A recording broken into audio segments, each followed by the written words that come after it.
Oh, yeah. Yes, welcome. Welcome, ladies and gentlemen, all over the globe for another edition of We Love Rare Grooves. And we're coming in rare and saucy right there. I'm your host, C. Mose. That's how we do it every Monday night, where we bring you the magic of the music and the music of the magic, only here on We Love Rare Grooves. Coming to you streaming live from the studios of Burbank, California on the UBN Go network. That's right, UnitedBroadcastNetwork.com. And we're on Channel 1, Facebook Live, YouTube, Periscope, and Twitter. So we want you to join us, 323-524-2599 here in the Groove Studio, as we have another exciting show for you, as we do on Monday nights here on We Love Rare Grooves. Can't do this show, as I say, every Monday night without my great cast and crew. And I'm starting off tonight with the world famous DJ Rez, video DJ master DJ. What's going on, my good man? How's everybody doing, y'all? Happy Monday. Happy Monday to you, man. You doing double duty tonight. I'm in the driver's seat today. I'm a little confused right now. It's been a minute, but I'll be fine. I think it's my first year. First time this year. Yeah, first time this year. Yeah. Okay. Yeah, first time. I'm gonna do all right. I'm gonna be fine. You're gonna do wonderful, man. You guys gonna enjoy this guest. Okay. Let's do it then. How we do on Monday nights, and we can't do it without our good friend over here, the consultant. You got to know your soul. Absolutely. Robert. Welcome, Robert. Welcome, my guest. Celebrating women's history. Absolutely. We got the person put that bounce in the soul, okay? Yeah. See, if you really talk about what makes something funky, it's that bass and that beat. Yeah. Drum. And also, it's kind of a side, but I just realized we've been doing this for 6 years. I've been around here with you guys for 6 years. I know. And it's been pretty magical. And people still want to come and talk to us. Yeah, we have. I see. We have had some pretty incredible stuff, and I've been around. Playing basketball with MLK, I know. Oh my God. Yeah. No, Not this time? I wasn't even going to go there. I was going to say I've been around Clifton, and I actually still like him. Oh. Yeah. One of the few. He's a likable. There you go. He can be likable. At So times. we've been here over 6 years, and it's been good. Yeah. Great. And then we have the beautiful co-host, the talented and lovely Miss Shantini Irie. Hey. That drop is coming. Hey. I know. One day, One I'm gonna day. get. Remember, hey, What's hey, happening? hey, Raj and rerun. I'm gonna get my hey, hey, hey. Yes. Hey. You good? I'm good. I'm super excited about tonight's guest. Being a drummer myself and knowing her work. I didn't know you was a drummer. Oh wow. Okay, go ahead. I did not But either. yeah, so See, you see, he didn't know I either. did wow. We didn't know you was a drummer. But go ahead. First time for everything. You Go ahead. know. So this will be some great conversations Yeah, it'll be tonight. Great. good to hear her, her lived perspective in the industry, which is, when the time that she came in, it was almost unheard of to have women drummers in the spotlight the way that she was. So it'll be interesting to hear the challenges and the obstacles that she overcame. So then you can say, give the drummer some, right? Of Right. course. Very good now.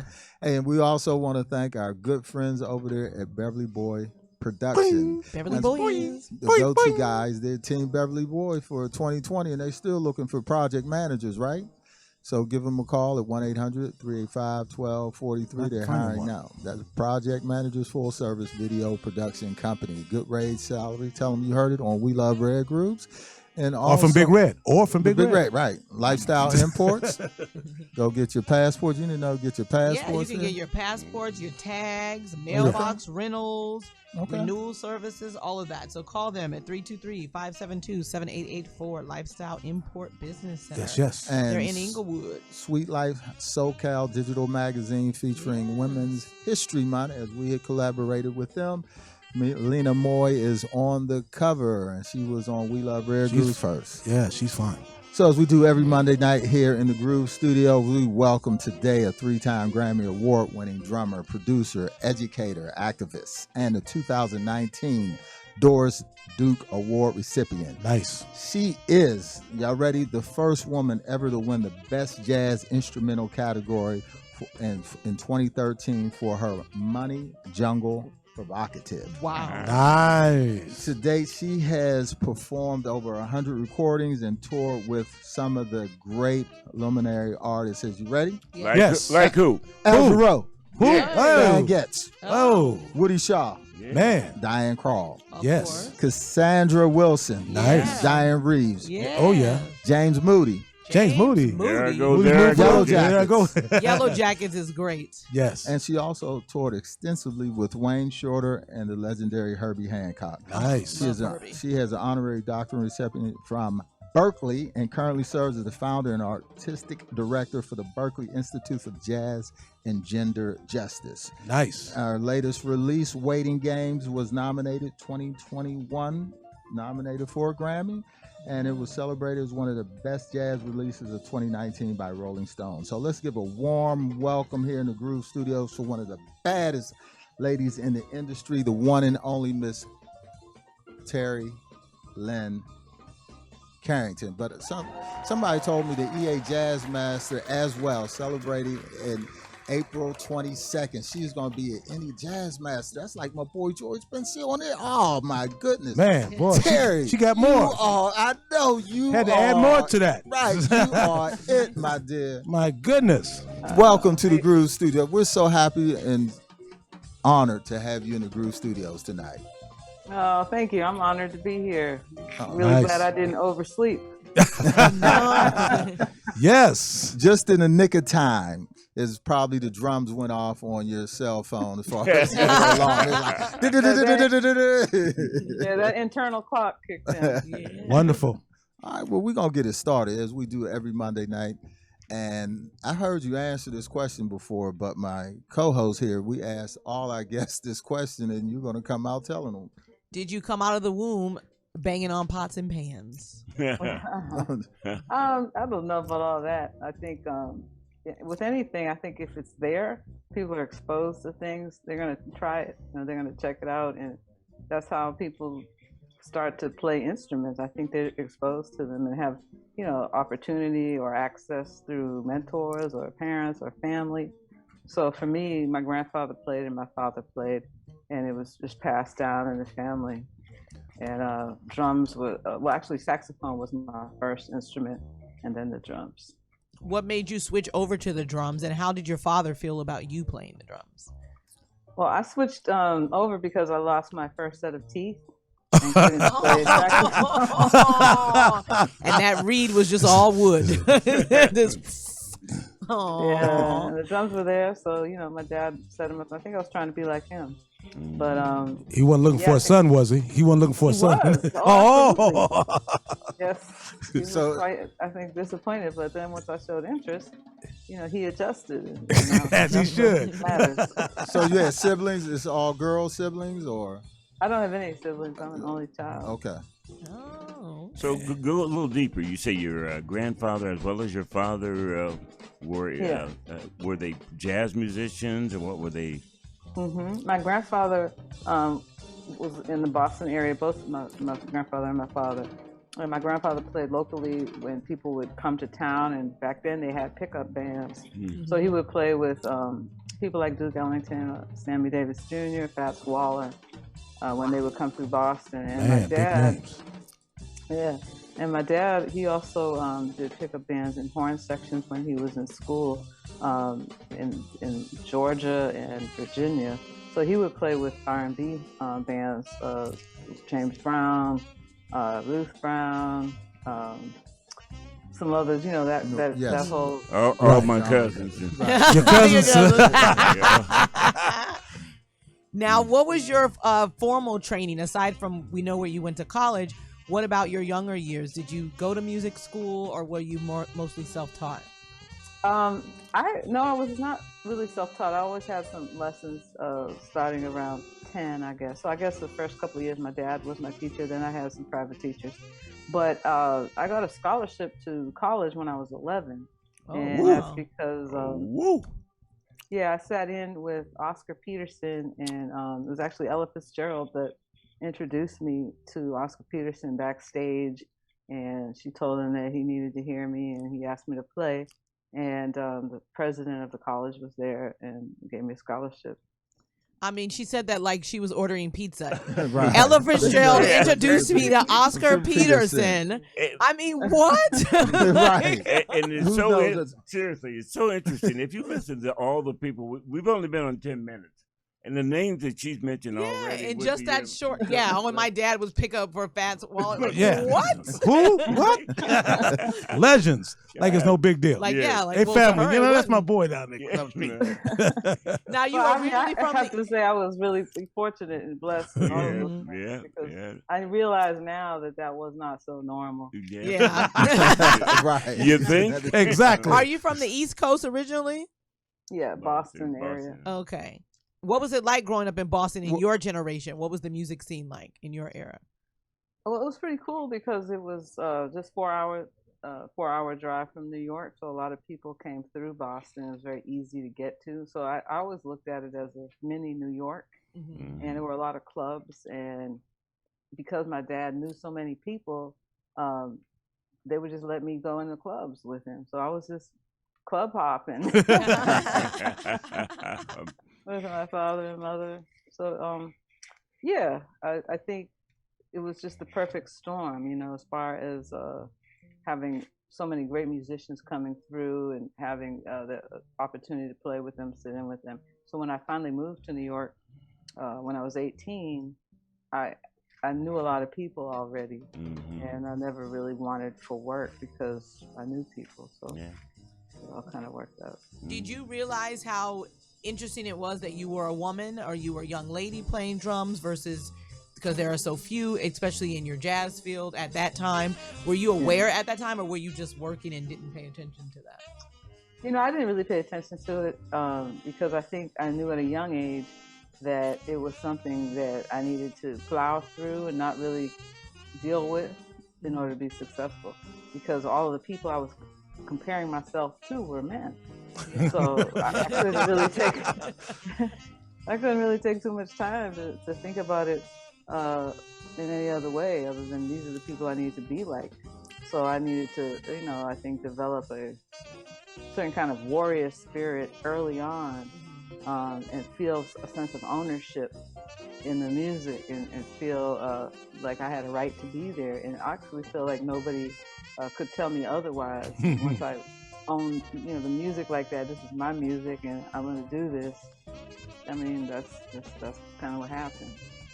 So what we're going to do, we usually take you on that musical journey, and we go back, like we're going back, like this is taking you back, right? This is from your first release. Yeah. But what a great. I was 16. I think like 16. Wow. Right. What a great Yeah, release. I'm just like, 16. I was just 16. Just 16. No big deal. and wait a minute, 16 and making it happen. And Right. recording it like that is. And I love it. Yeah, Fats Waller and all That's them folks. Yeah, no amazing. big deal. Yeah. No, but listen, I love the way you guys mixed it. Like, in the beginning, you kind of have a little remix vibe happening. Shout outs to Reggie. Starting it and stopping it. I was like, okay, I never thought about it like that. So We are available for hire for your next Grammy Award-winning record. There you go. Absolutely.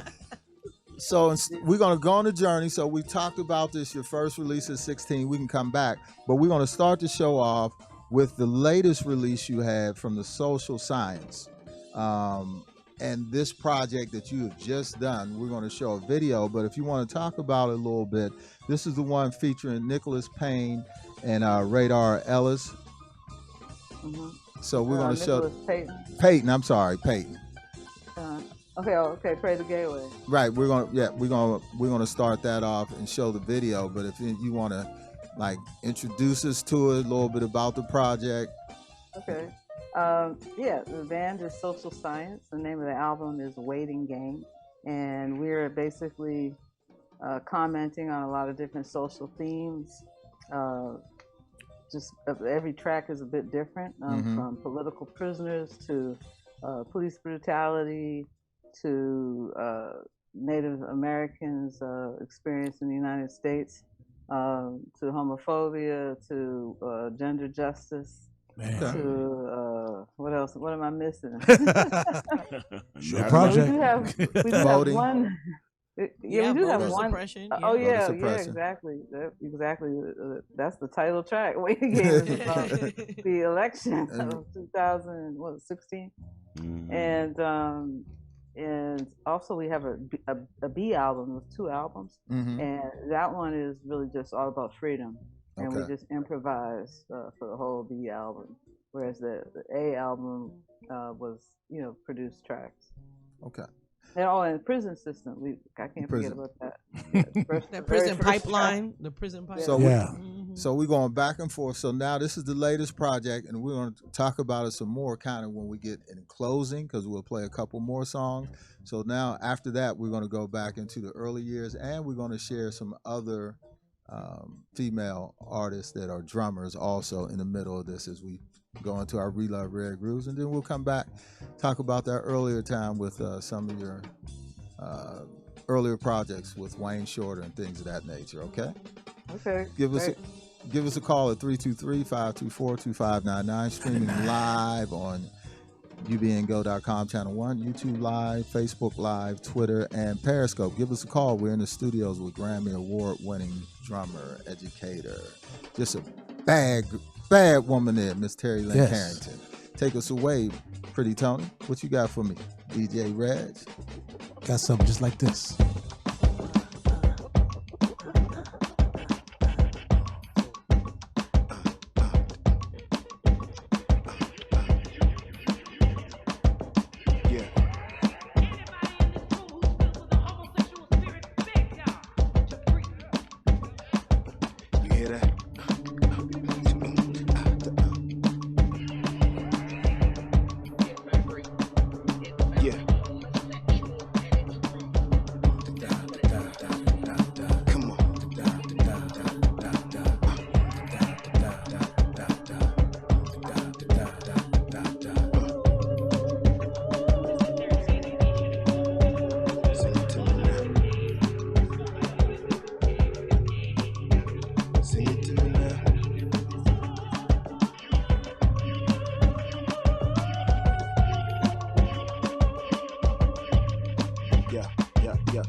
Moonshots, spend it on the have-nots.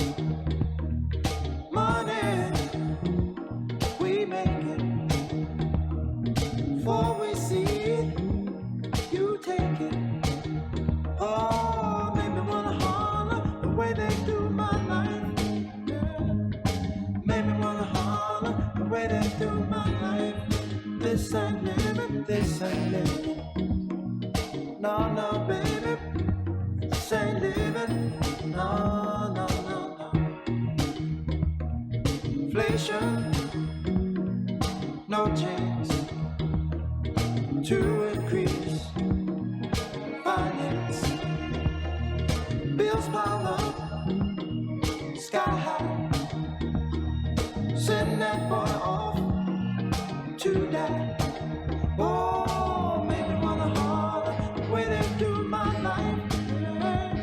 Yeah, make me wanna holler the way they do my life. Oh, baby. La, la, la, la, la, la, la, la, la, la, la.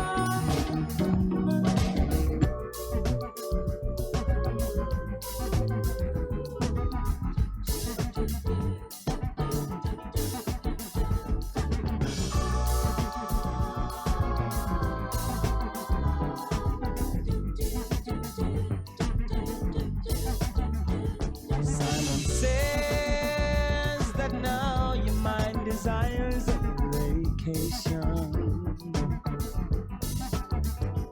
Free to join in fun and plenty of creation. There are ways you are ticket at least have a good time station. Yeah. Cause what is gonna stay till the father time decides to change. Simon says that your mind is requesting below. Let it find the answer to things that you always wanted to know. There's a tour of many places that you've always wanted to go, yeah. And to me that just sounds best, cause it means happiness for you.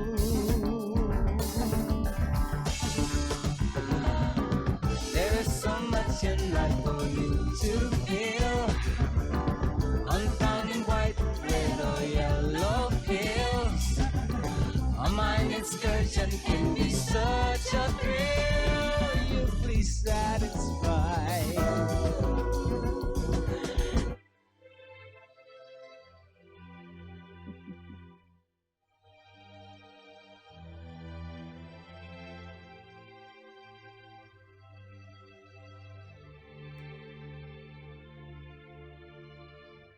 If this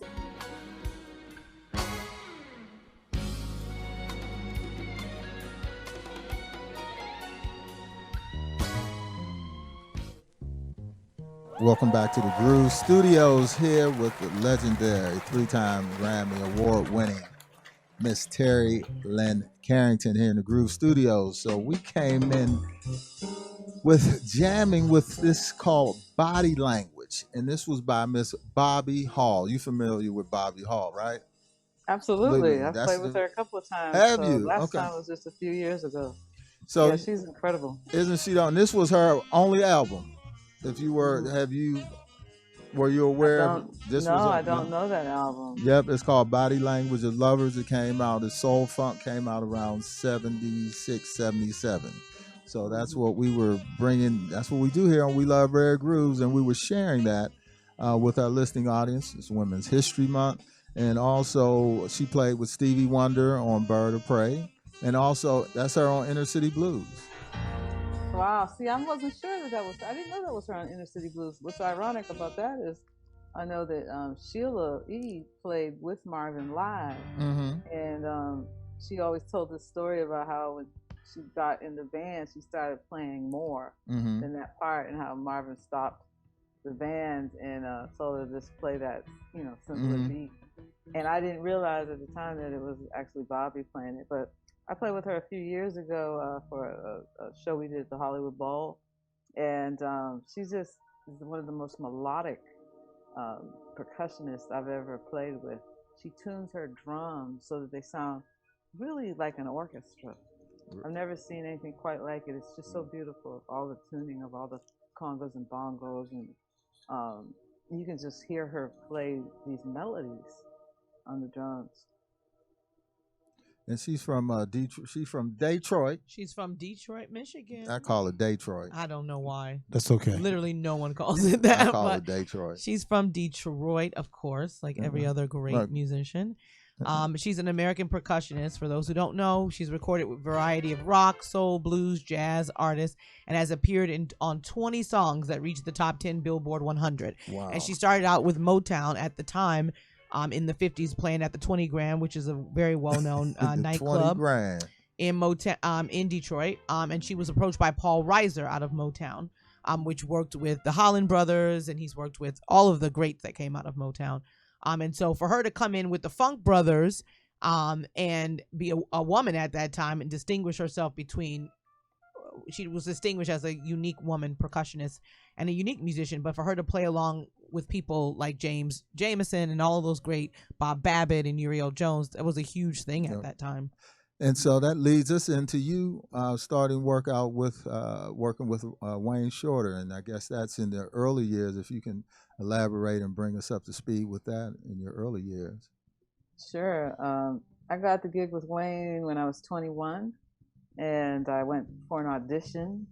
Actually, I went to D.C. just to talk to him and meet him, and I knew he was coming to New York not too long after that, and he was having auditions. So there were 14 drummers that auditioned, and I was the last one.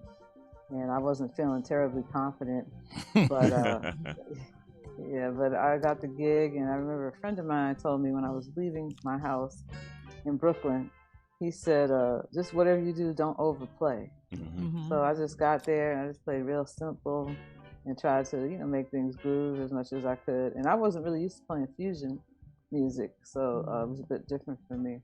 And I think, one of the beautiful things about Wayne is that he saw potential. And he really, I think, I guess I would say take a chance a little bit, but he felt like I could get there wherever he needed me to go. I don't feel that I was there at that audition, but I felt like it was important to him because he would do interviews and said that women and children are the ones really leading the way in the science fiction books that he was reading, and he felt like that was the future. Wow. Yeah, that's so important what you said about not overplaying. And I think you mentioned it when you were talking about Sheila E. and Marvin and how he was telling her just play, what we drummers refer to as the pocket. And sometimes that is the most important part of that's what they're hiring you to do. And so that was a good lesson, I'm sure, which you probably already knew because of your experience, but keeping the time and knowing that that's your primary job is to keep the pocket and not overplaying. Who were some of your early influences besides your dad and your grandfather? Well, my biggest mentor and influence on the drums was and still is, in many ways, Jack DeJohnette. And he played with Miles Davis and had a lot of groups of his own, different groups. And he was one of the first people that I saw leading a band as a drummer, and go see him when he came through Boston. And I started taking this trek upstate New York, driving when I first got my license, to go see him and just kind of hang out and be around him. And he's drum royalty, so I feel like he took it upon himself to open me up as I was more conservative musically, and he took me to see Sweet Honey in the Rock and Burning Spear and all these different concerts that I probably wouldn't have gone to on my own. And he's remained completely like one of my biggest influences. So give us a couple people that we don't know about that, as a person in the industry and a leader in the industry, you say, you know what, Here's a couple people that they don't know, but they pretty tight for me. Oh, I don't know who people don't know or who they know.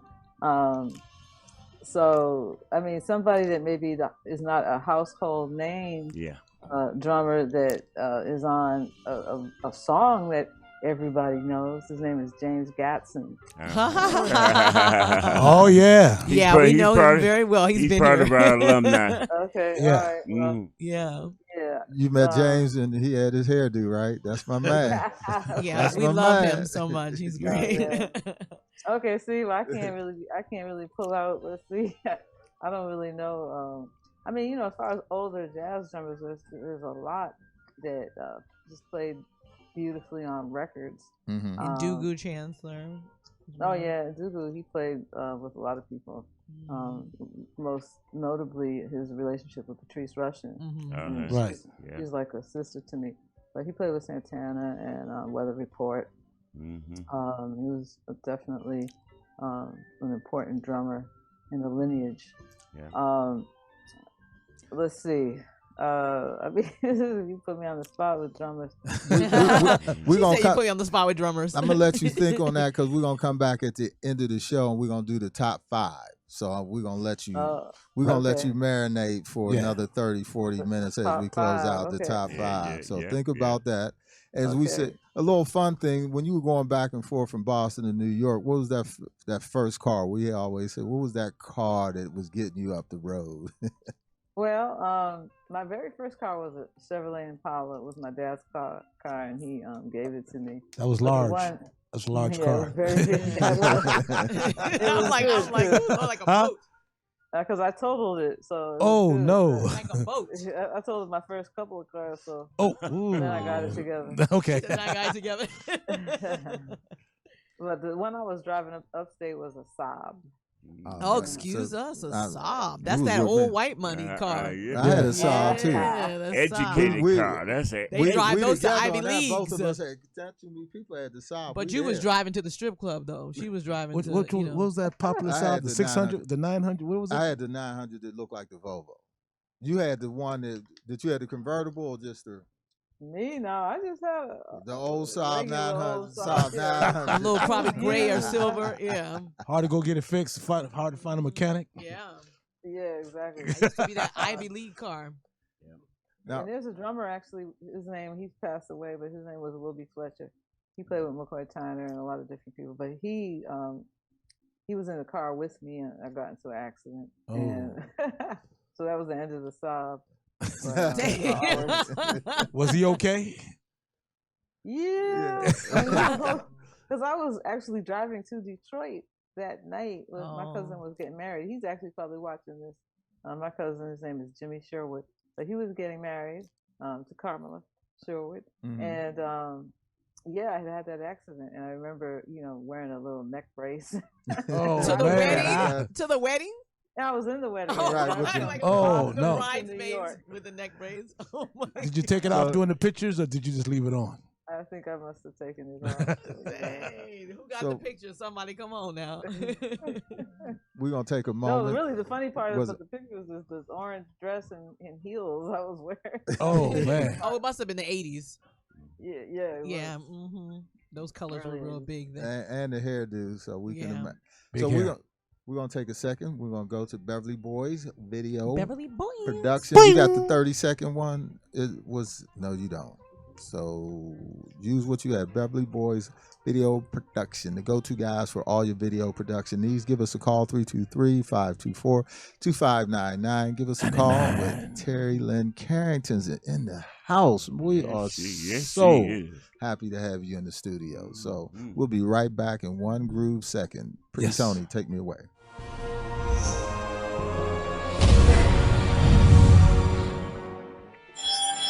My name's Dave Patterson. I'm a Seattle area videographer. I've been working with Beverly Boy Productions for over 2 years, and I can say they are great to work with. They've always provided me with the information I need so that when I show up on set, I can shoot exactly what's necessary to tell the story the client is trying to tell. Call sheets that include the who, what, why, where, when of the video shoot, production notes, gear requirements, crew requirements, load-in time, all that. Makes my job a lot easier, and ultimately it produces the results that the client's going to be happy with. This is what a professional company like Beverly Boy Productions does, and also it's one of the reasons why I really enjoy working with them. It's a bit of a family vibe. They're very low-key, low pressure, but they're very professional at the same time, and they get the results, and that's ultimately what matters most. I'm proud to be a shooter for Beverly Boy Productions, and if you're looking for a company to produce your next video production, by all means, give them a call. They can handle any sort of scale project, from a single-person interview to a large production with multiple cameras and large crews. You won't be disappointed with the results. Give them a call.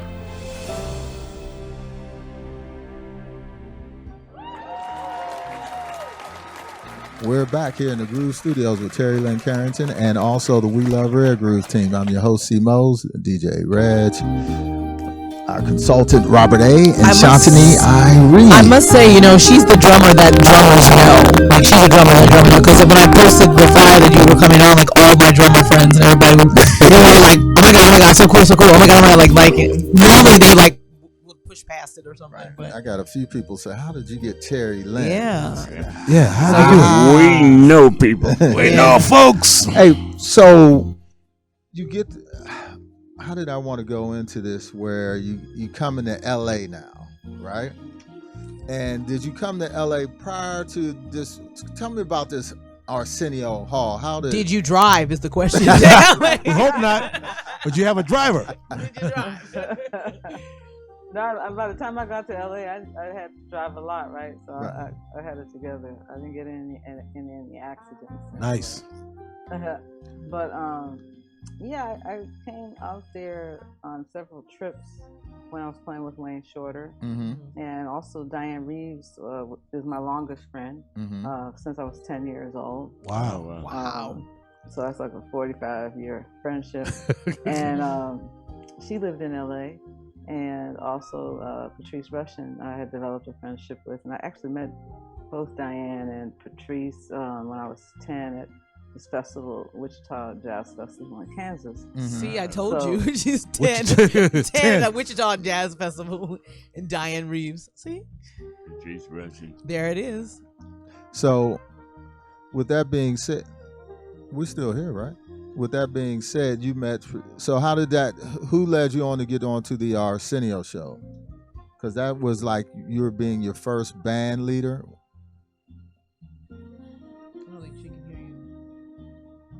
Can she hear us? Yeah. Recommended me to Arsenio Hall to the show, and I went and did the audition, and I got the gig, and I had just found an apartment, or no, I just bought a car. No, I found the apartment too. That car again, huh? Yeah. And that was a Honda. I remember I bought a Honda Accord. It's my first new car. But anyway, and so I went into the audition and I got the gig, and they said, okay, you start in a week. So I had to go back home and pack up and get back to LA in a week's time. Now, what was that like doing the same show every week and doing a television show and being a house band every night? Every night, the same gig, house band. Like, what was that like? It was great. I really enjoyed being in one place and not traveling, and actually having that kind of schedule. I think it was something like 2 to 6 or something like that. Wow. And then if you were playing with guests, you'd go in a little earlier. But I got to play with, Whitney Houston and the Winans and Little Richard and Philip Bailey and what's the name of that group? New Kids on the Block. Yeah, they were hot back then. I was watching that. Now, were you considered the band leader at that time? No, I was the drummer. Okay. Who was the band leader at the time? It was Michael Wolf. Yeah, Wolf. Okay. But then I got, I think it was damn near 10 years later, I got the Quincy Jones Vibe TV show. And that was with Greg Fillinganes. Yeah. I was the band leader. Right. And that was a lot of fun. We played with Aaliyah and Rick James and Rick James. All kinds of people. Shut your mouth. So that kind of, you went into another genre then, because, you know, being straight ahead kind of early in your career, and now jazz fusion, and now to R&B. Yeah, I mean, luckily, I just always loved all styles, so that kind of made me, you know, prepared and not maybe such a bad choice for a late night TV show, because I play at them all a little bit. I mean, jazz has always been my strength. You know, it's been, you know, the style where I'm at home, the most at home. But I love all these different things. So it's interesting because now with the new album, I feel like all these different influences come through in the music. Also based on the collaborators, Matthew Stevens and Aaron Parks. And we wrote all the music for the new album. And I think you can hear, you know, Matt's indie rock, you know, guitar influences, and Aaron's classical composer influences. And we have, of course, some hip hop and R&B influences, and you know, all packaged kind of, you know, with jazz. So it's nice to be able to do that these days, because independent artists are able to do what they want now, opposed to, you know, record label telling you what to do. Pretty much. Well, tell people why we're talking about it, where they can get that latest release. That they can get it on all Apple, iTunes. Yeah, anywhere they shop. Okay. Yeah, they can get it anywhere. Now, have any of your gigs shocked you? I mean, I don't see how we could shock you, because you've been playing with giants since you were in elementary school. Were there ever a gig that was so big that you had to call home and were like, I cannot believe I just did this gig? Oh, man. I remember feeling that way. I won't say shocked, but I remember feeling really stoked about playing with Bill Withers. Speaking of Bobby Hall, that's the first time I heard her. Yes. Yeah, she was playing with Bill, and he did that Live at Carnegie Hall album, and she was playing. So I just remember growing up listening to that record, and I even remember the way she laughed. He said her name or something, and she laughed, and I just remember that whole thing. And he was in retirement, but he came out to do this one gig that we did in LA, and we rehearsed for about a week, and that was a lot of fun. But even just playing with Herbie Hancock and Wayne Shorter, that was huge for me, because I grew up listening to them, and I remember listening to a live album of Herbie's, and he introduced everybody, you know, Tony Williams, Ron Carter, Freddie Hubbard, Wayne, and Herbie, and he introduced everybody as the greatest. I just remember as a kid feeling like, man, I want to play with him one day. I want to be, you know, considered that too. And it was just such an inspiration for me. So to actually play with him and hear him introduce me in a way like that, it was kind of like, maybe I made it. Right. No, that had to be an incredible feeling. Mom, I made it. When I think of Herbie, I think about listening to Headhunters, and the first time I smoked weed. So I digress. Oh my God. I She had to sneak that in there. I digress. This is a classy show, okay? I had to clean some seeds off his albums, you know. I had to clean the seeds off the album. So we can go into a video now, just to give people show them that you was even with Al Jarreau. So we're gonna show the Al Jarreau video. And you're going to take me away, Pretty Tony? So give us a call, 323, chat 524-2599, chat with Miss Terri Lyne Carrington, and we'll be back in about 1 groove second. So we're going to show a little bit of videos, and then we're going to share some of the music that you had off the Mosaic. I love the Mosaic LP. It's still LPs to me. So Terri, we'll be right back in a second. Let's enjoy this music segment here from We Love Rare Grooves. Give me about.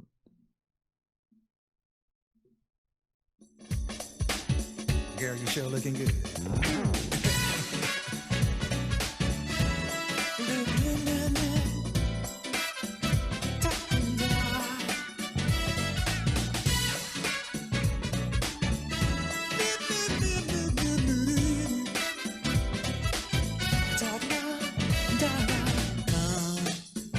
Come a little closer. Baby, I don't wanna think about the view. Hey, I'm on a natural high, I look at you, I'm on cloud, not coming down. I'm a new man when I'm around you, girl. I anticipate each new day, 'cause I know I'm gonna spend my time with you. What you do to me, baby, little things you do keep me loving you. What you do to me, baby, every day together just gets better. Love, it's some kind of magic. Ooh, that excites me about the things you do say. I just can't get enough. Seems I want you more with every passing day. I'm just a fool when I'm with you. It doesn't matter where we are, just hold me together. I'm this close, my heart is singing a symphony of love, baby. What you do to me, baby, little things you do keep me loving you, yeah. What you do to me, baby, every day together just gets better.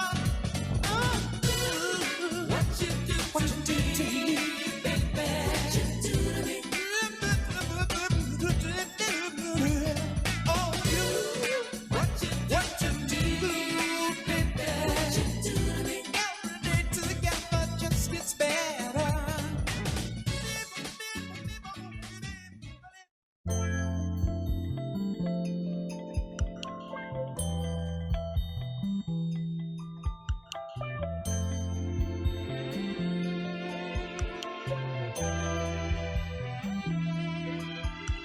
Somebody told a lie, said heaven was in the sky. Throw it out the window, says I'm mean, so to speak. If happiness is what you seek, first you'd better realize you're walking down the wrong street. 'Cause I found it, yeah, and it's deep inside, and I'm gonna take you there, gonna take you there. It hurts, babe, realize that me, somebody told a lie.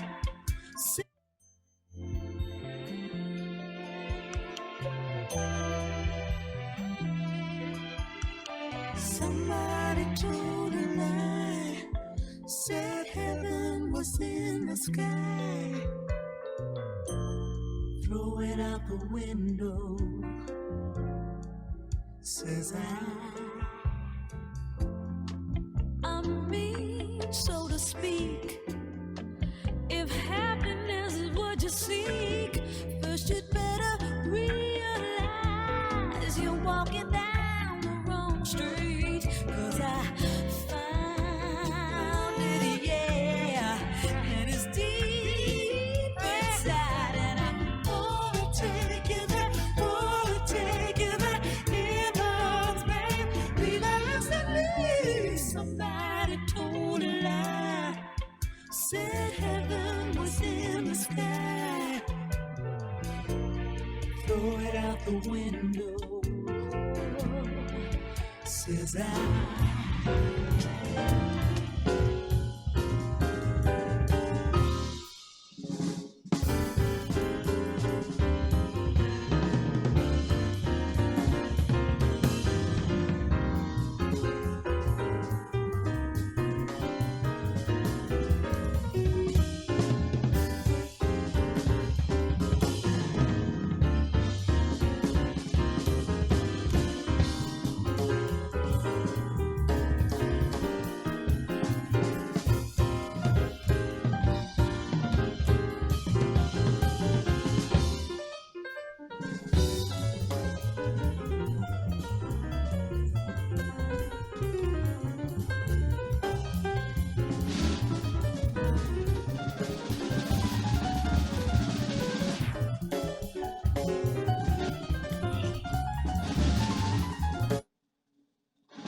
Terri Lyne Carrington.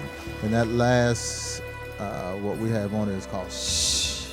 And that's with yourself on the drums, Wayne Shorter on tenor, John Schofield on guitar, Patrice Rushen on keyboards, Keith Jones on bass, and Don Alias on percussions. That's I can't say nothing else about that right there. I mean, being in the studios with so many greats, and you learn so much. I mean, can you kind of share how that journey has been?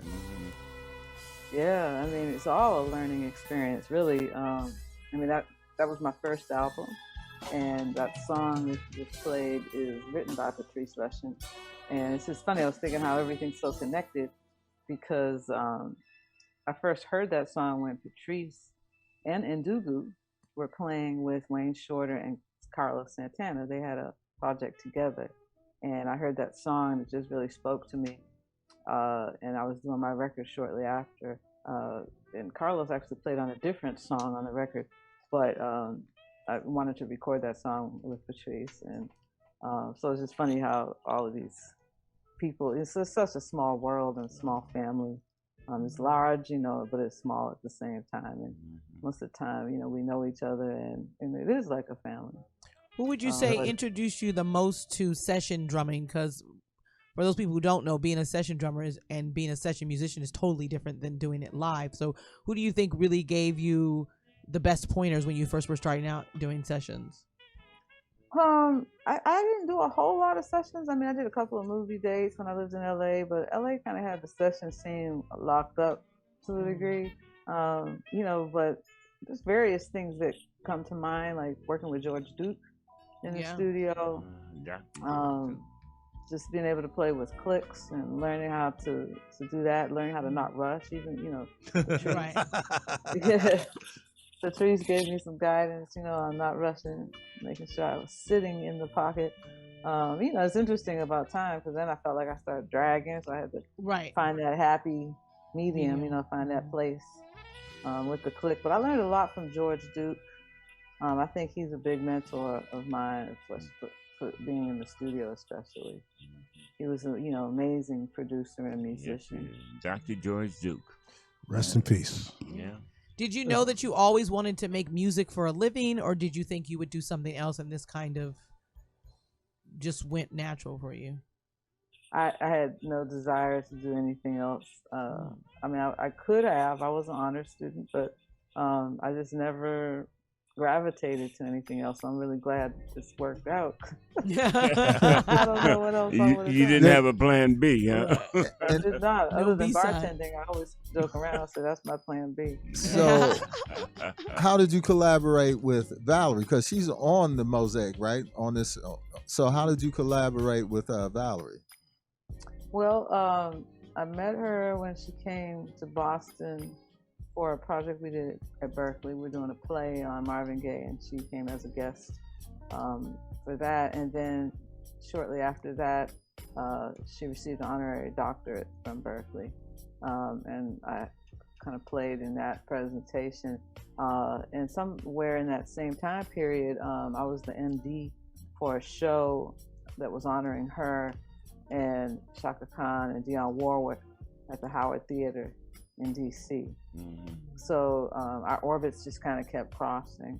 And when I went to do the Mosaic project, Love and Soul, you know, wanted to cover some of my favorite songs. And I really, you know, talking about rare grooves, but I really always loved Somebody Told a Lie. That was always one of my favorite Ashford and Simpson songs. Oh, you see how we did that? Yeah, you guys are reading my mind. That's because Clifton was Valerie's bodyguard at one night. Yes. When he came out with me and left us. Let's not go there. He left us. Don't make his head any bigger. You know. I know. We couldn't tell him nothing after that night. Took her to a room and everything. Left us there. And he was my guest. I couldn't believe it. Hey, we're gonna leave that right there.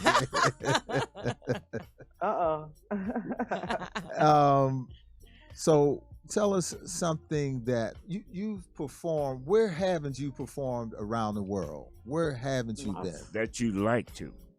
That you like to go? Yeah. That you haven't been. Two places I've never been. Let's see, Alaska. Never been to Alaska. Always felt like a place I wanted to go for some reason.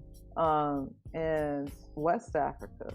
I've been to South Africa and North Africa, but I've never played or traveled to West Africa. So if they have a jazz festival there and Big Red hook it up. Oh my God. You know what I'm talking about. You know what I'm saying? You know, they got a West African Jazz Festival and they need Terri Lyne. I got the dial-up number. You there? All right. All right. Hold me to it. You can go with me and be my bodyguard. Oh, you ain't can. Yeah, you ain't She gonna tell nothing. us she was playing at the Sydney Opera House when she was like 9. Watch. Like, oh, no big deal. Tell us something that fans that's listening would be amazed to know about you. Oh my goodness. Amazed? Amazed. I don't know. I think I'm pretty boring. You know, I just kind of eat, sleep, and drink music. I work about 14 hours a day. Now, even at home during the pandemic. Right. How's that been? Yeah. Have you been working during the pandemic? Yeah, that's what I'm saying. I've been working like 14 hours a day. Dang. Wow. Yeah, it's crazy. I've been working more during the pandemic than I was before because we have all these other ways to work now, right? Different platforms. I run an institute at Berkeley, and I consult consulted for different people, the history makers, and the Errol Garner Project, and the car in Detroit, right? Yep, artistic director for the Car Center. That's in Detroit. And so there's always something. So you staying busy. Okay. Well, keep it in mind. We're going to come back. We're going to do another musical selection, and then we're going to come back and do Shantini in 60 seconds. So now you really going to have, so you got 60 seconds she's going to do. Then we're going to close out with your top 5. So we still got about another 30 to go. And we got a special video mix for you. Oh, what are your favorite sticks to use when you're on the road? Brand and size. Are you endorsed? Oh, of course. I've been endorsed. Of course, she was 3. Right. She's been endorsed. I know. 3, Are okay? you endorsed? In case anybody was asking. She was 3. But what size and what company do you prefer on the road? Yeah. Let's see. I endorse Zildjian cymbals and sticks and Yamaha drums. Yamaha drums, okay. And for the stick sizes, they vary, actually. I do have a signature stick with Zildjian. So sometimes I use that. And sometimes I use other people's signature sticks. So who was the guest that gave us some sticks before? Who was Ndugu, probably. Ndugu I have a few few sticks from different people. Yeah, I think Ndugu was the one who gave the sticks. So you still got those sticks that he gave you? I might. No, you cannot have. I have a few endorsed sticks with the signatures on them. So when you come back to LA, can I get a stick? I can send you some sticks. I have a whole lot of sticks here. I will send you some. Just send me your address. Not that he can. I'm gonna commandeer them from him. He's like, not that he can do anything with them. Okay. He can do a lot with them. Anyway, you gonna do lifestyle? You got lifestyle in front of you? No. Let's go. I do. Okay. I'm ready. Do lifestyle. You might as well do it with that background. Lifestyle Imports. Lifestyle Imports is your auction access car dealership.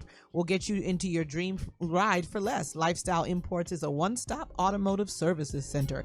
Come in for your California tags, plates, titles, and transfers. Don't wait in long lines at the DMV to register your vehicle because there are no lines at Lifestyle Imports. We're right on the corner of La Brea Avenue in the city of Inglewood, California, and you can call them at 323-572-7884 and contact them on their Facebook or Twitter and visit the website lifestyleimports310.com. Lifestyle Imports Automotive Services, lifestyled your way. And they do passport pictures. I couldn't believe it. Yes, they do. Tell Courtney you heard it on We Love Red Grooves and get that We Love Red Grooves discount. I said it's 50% off, but you know, that's what I said. That's what you said. Right. They get down there and be like, what? He said, what? He going to pay for the rest of it. Hey, let's go back into a musical selection. Give us a call, 323-524-2599. We're having fun here with Miss Terri Lyne Carrington. You having fun? That musical you having fun, dear? Drama extraordinaire. Okay, good. Let's and go. she hanging with us, too. Yeah. She's relaxing, chilling. Yeah. Yeah, absolutely. So what you got for me, DJs? We got a beautiful video coming up. Check it out. I think it's a duet. Enjoy, Miss Terri Lyne. Oh, okay. I can't wait. It's going to be fun. Saturday night. I'll see you there. Okay, peace. Baby, all of my life I waited for someone special to come. I wanted to know if you are that someone I've dreamt of and longed for, and all I'm asking for is you to know me.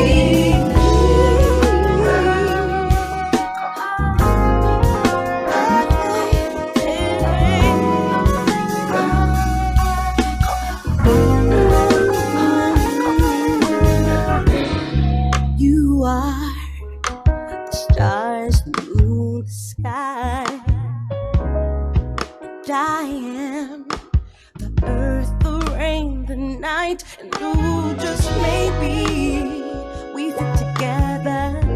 No future, no past, there's no measure, no blueprint. So let's just smile and make it last.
Are you running late? Did you show him love?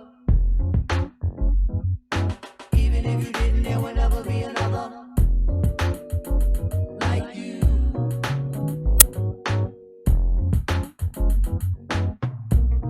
Did you write the hit? Did you hit the ball? Even if you did it with your friend undercover, it's you. Pain and hate was on a strong run. Either way, you like it done. Fought it off and it was hard won. Girl, you know it takes one to know one. But do you think you?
Jazz.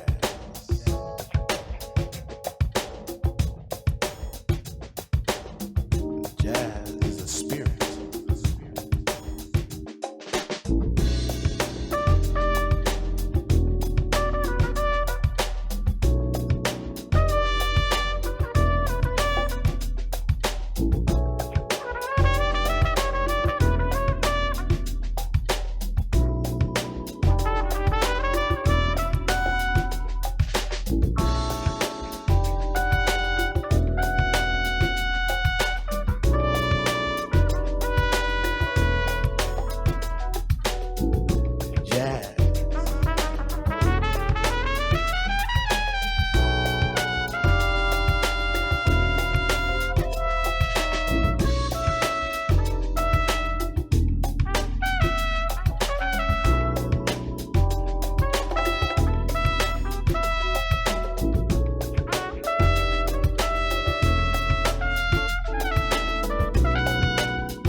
Studio is on fire with Terri Lyne Carrington. That's Jazz as a Spirit.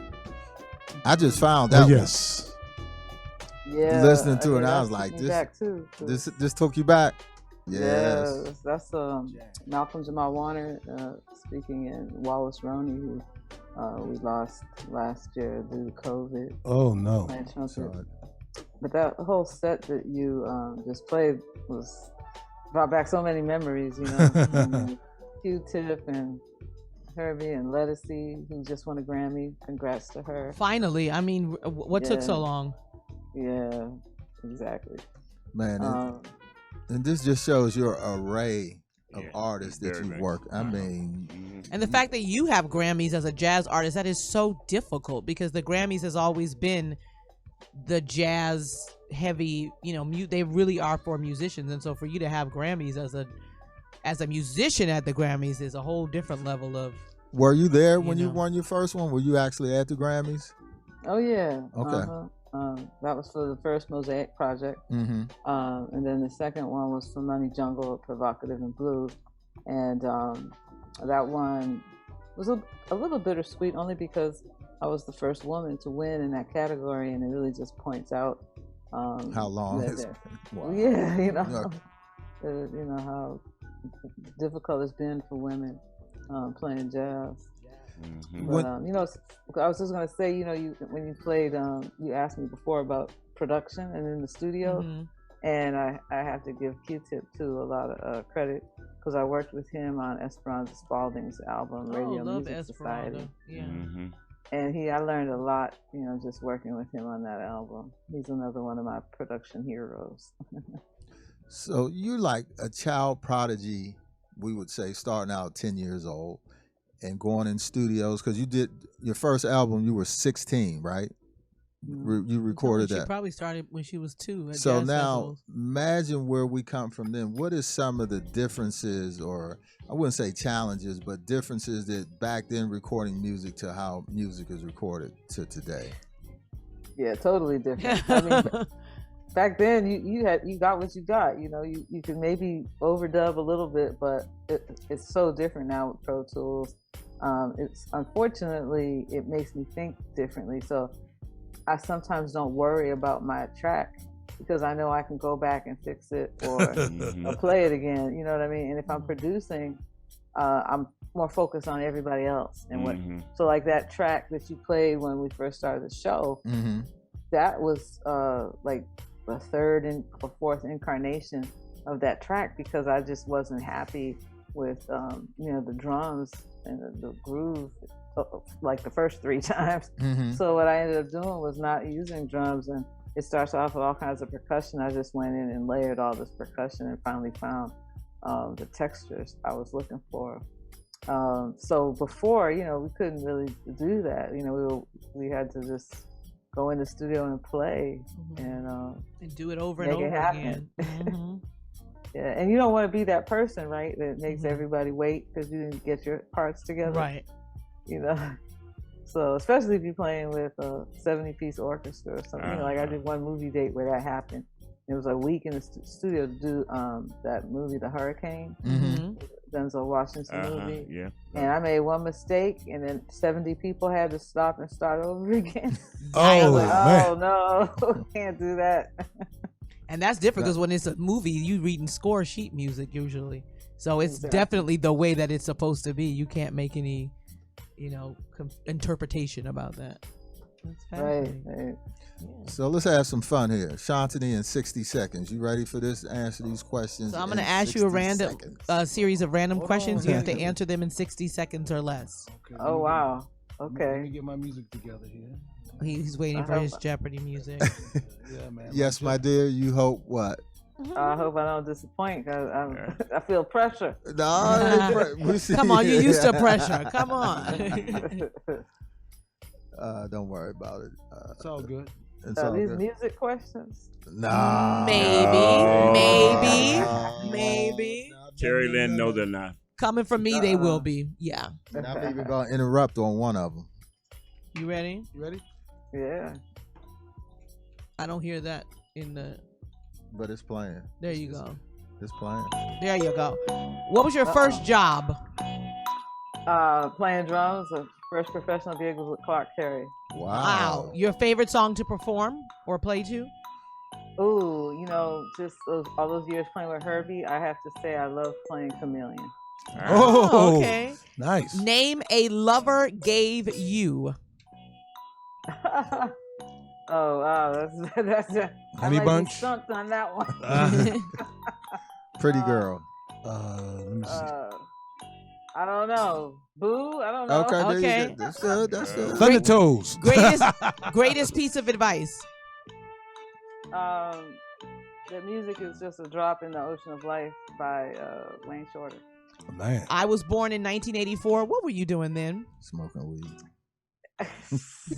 84, I was 19, and I was in New York cutting my teeth, trying to play with those Crashing people as I sobs and could. stuff. If you could Right. record or produce an album for a celebrity that is deceased, who would that be? Oh, that's deceased Jimi Hendrix. If you hadn't made a career in music, what would you have done instead?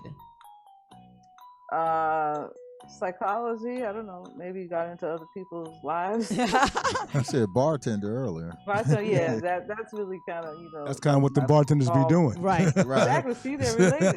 Yeah. When they be drinking. If you could live again as an animal, which one would it be?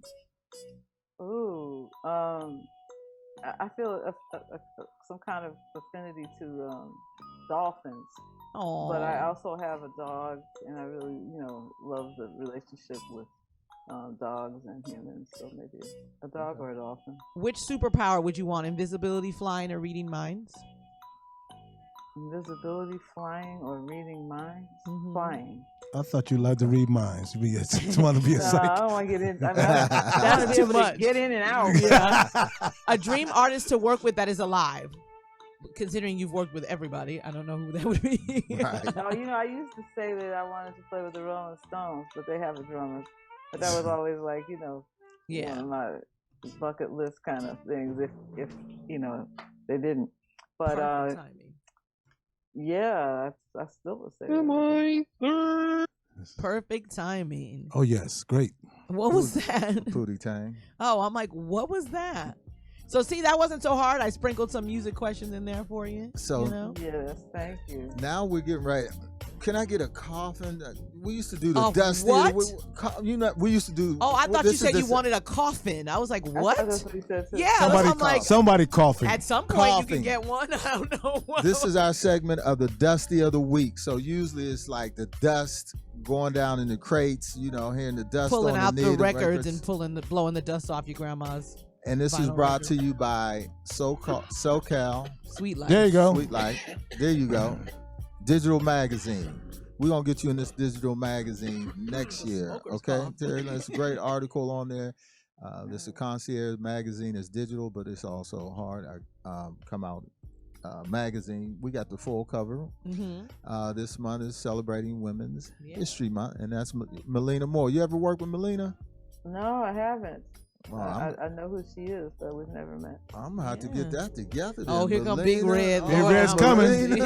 It's hours from 9 to 5. She gonna block your number now. She's like, we got to do an anniversary. We've been doing this 6 years. We haven't did an anniversary concert, like a fun thing. So yeah, well, call me up there. Okay, we're gonna do that. So tonight, they bring us every week. They send out to over 100,000 subscribers to let them know who the guests will be. So it's a great magazine.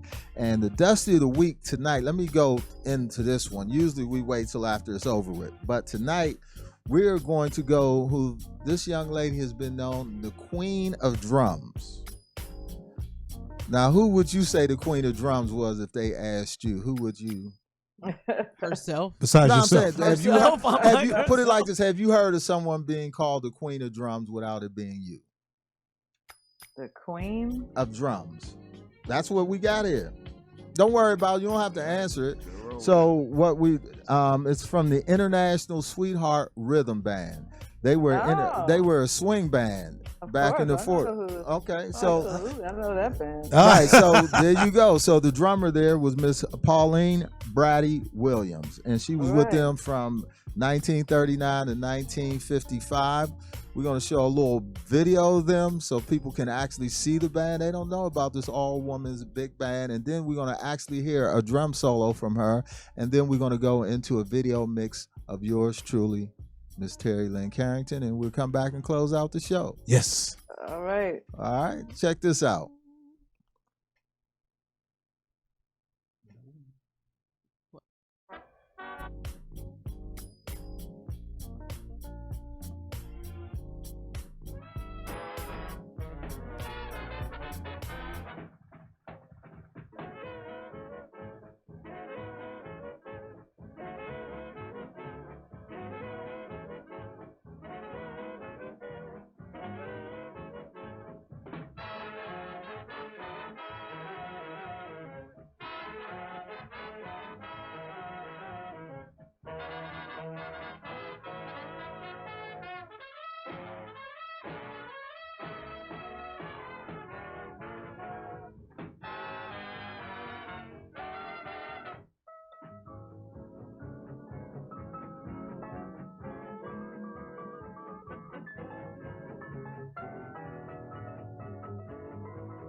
Gave me something would take me and transcend music and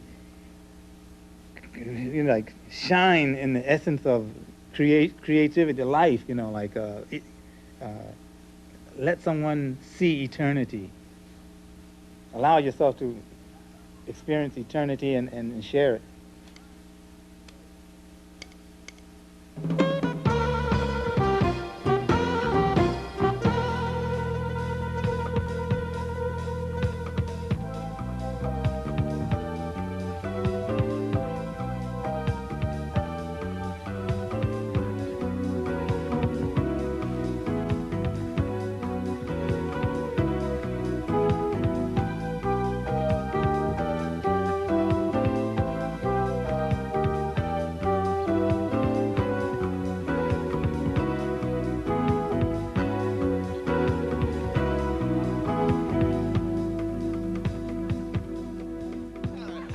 To perform Human Revolution is Terri Lyne Carrington.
Terri Lyne Carrington.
Welcome back to We Love Rare Grooves.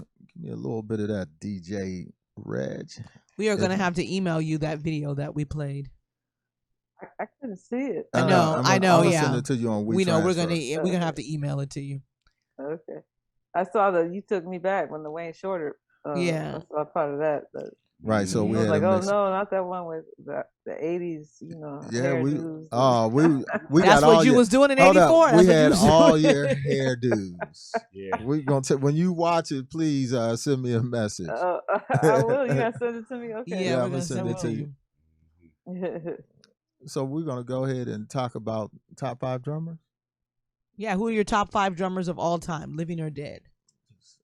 Okay, well, I don't really think like that, just because everybody, so many people have contributed to the music, so I never let people really pin me into picking favorites. But I will say a few names. And that's perfect. That's perfect. And I already mentioned Jack DeJohnette being, my biggest influence and mentor.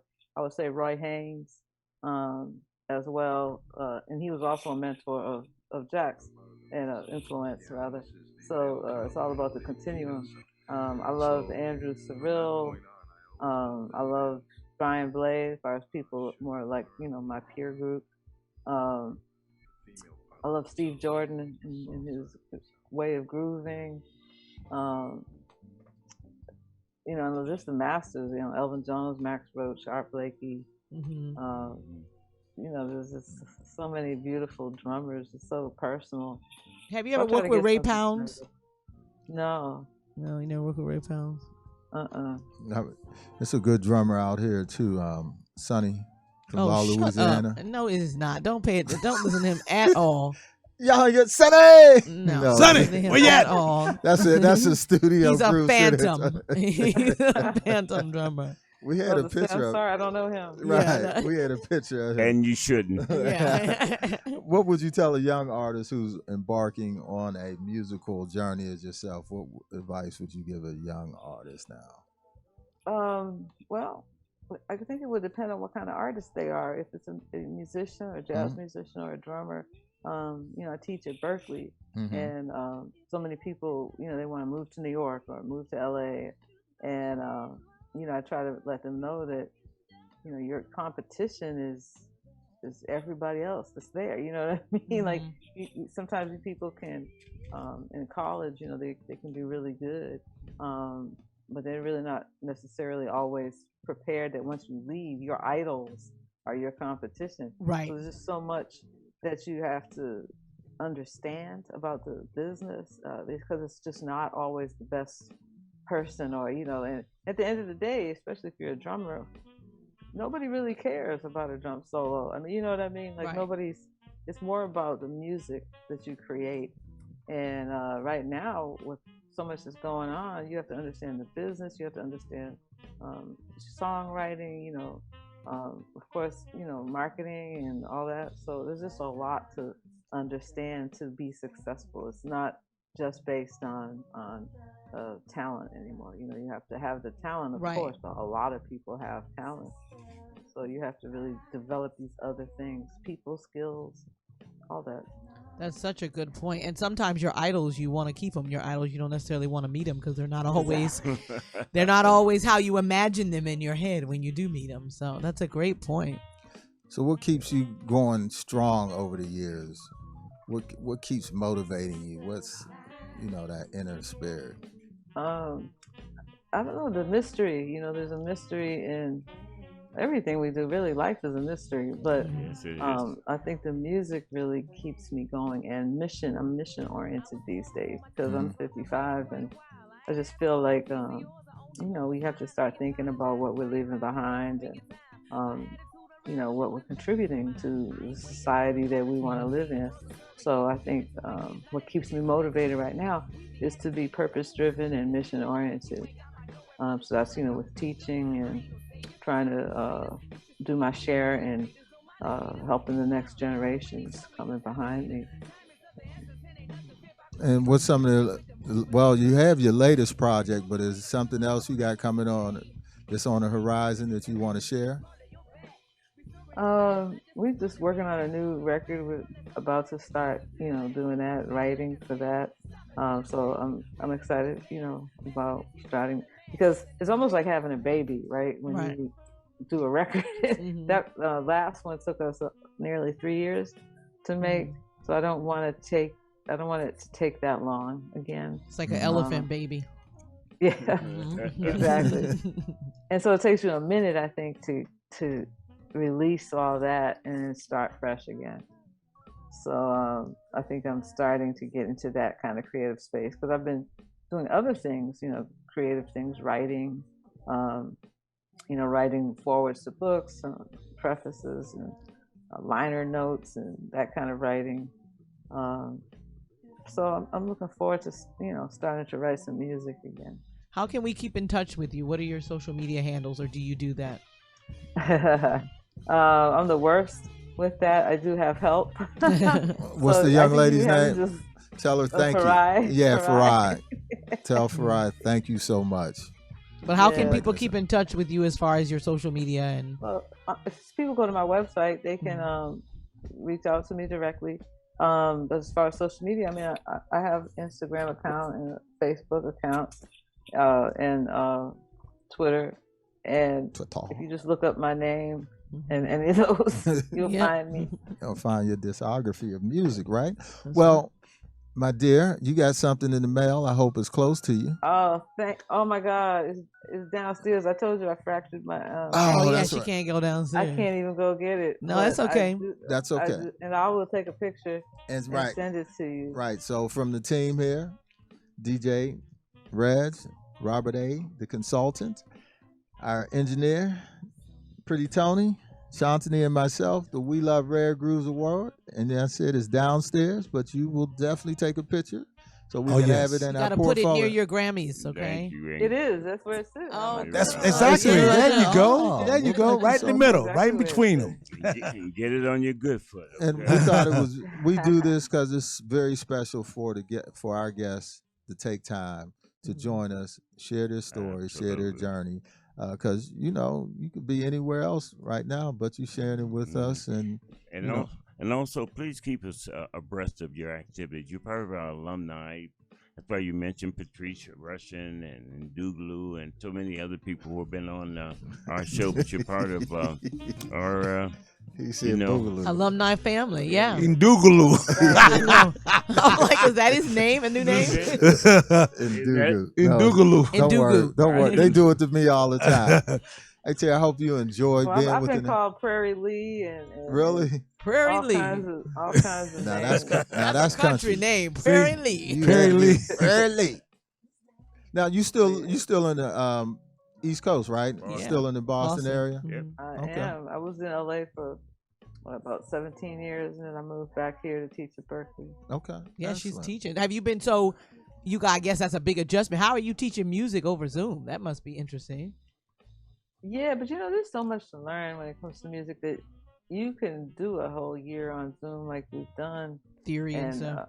There's so much, just talking about things, pointing, them to different, and also even recording remotely is an art in itself that all the students had to get together, which will be a tool in their toolbox, to have to use other ways, and it helps you imagine what somebody else played before you even hear it. People starting to track by themselves. That's true. They weren't used to doing any of that. Mm-hmm. So I think there's always an opportunity in adversity, and I think that I've always tried to look at it like that, and look at what I'll come away with, how I can get to the other side, and I feel like I've had a victory of some sort. So we're doing all right with school. Wow. Well, I don't know what you're going to do with the other half of your life, because your first half of your life has been, let me tell you, extraordinary. I'm telling you.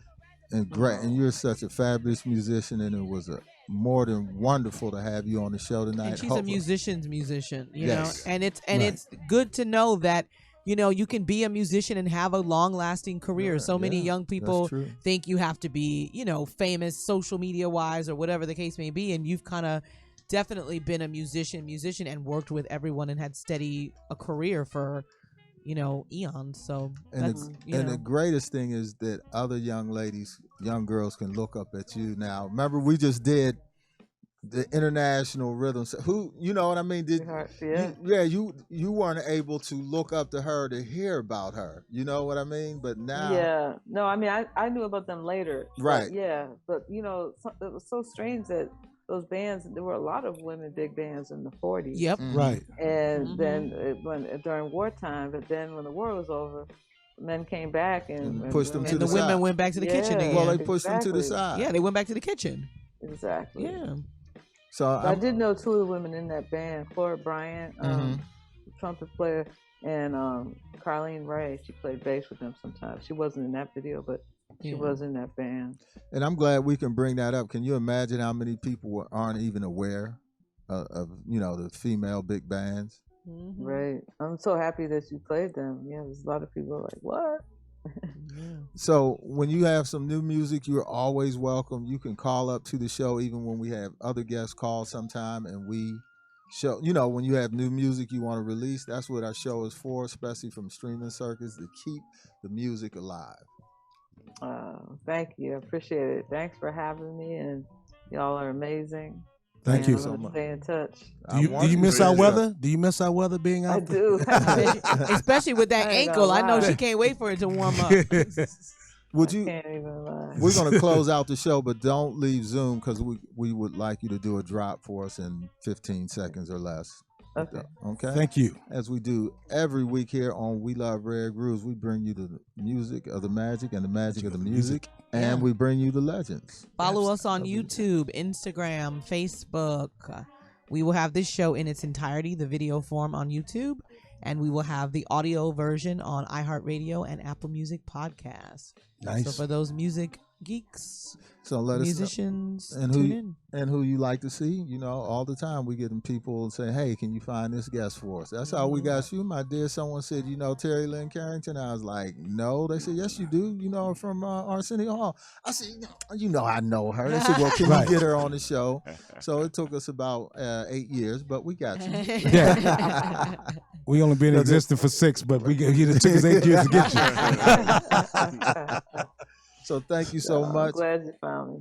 Yes. Thank you, sharing some great knowledge, information, and music. Oh, just great music. So thank you so much. We want to thank our listening audience all over the globe for tuning in for another edition of We Love Rare Grooves, only as we do on Monday night. We want to thank the UBN Studios. Pretty Tony, thank you so much for giving us this opportunity here to present this to all over the globe in 52 countries and all over the States and Europe and back.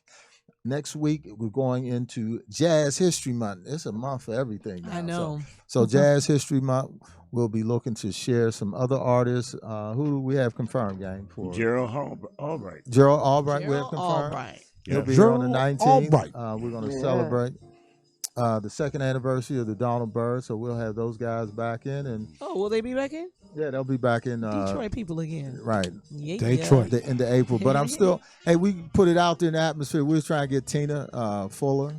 We were trying to get Tia. Lord have mercy, he can ruin a name. Can't you? No, I said, what did I say? Tina. Tia. Yeah. We're trying to locate Maceo Parker. Wow. Okay. So we putting She it said, out there. okay, wishful thinking. Good I'm luck. trying to think of how I can help you. I can definitely connect you with Tia. She's a friend, but I'm going to try to think how I can help you find Maceo.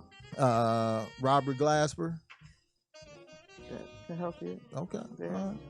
Well, we keep it going then. We keep it going. We get them all here. That's how we, line them up, put them down. That's right. Thank you so much again, my dear, and thank our listening audience all over the globe as you tune in for another edition of We Love Rare Grooves. Yes, See you indeed. the next groove time, next groove station here with Terri Lyne Carrington. Close it out. Did you still playing that Bonita for me? The Bonita. Close it out with La Bonita? La Bonita. The Bonita. That's the beautiful. Yeah, that's what we're playing. La Bonita. That's what we play. I like that record. That's right what we're there. playing, man. I like that record right there.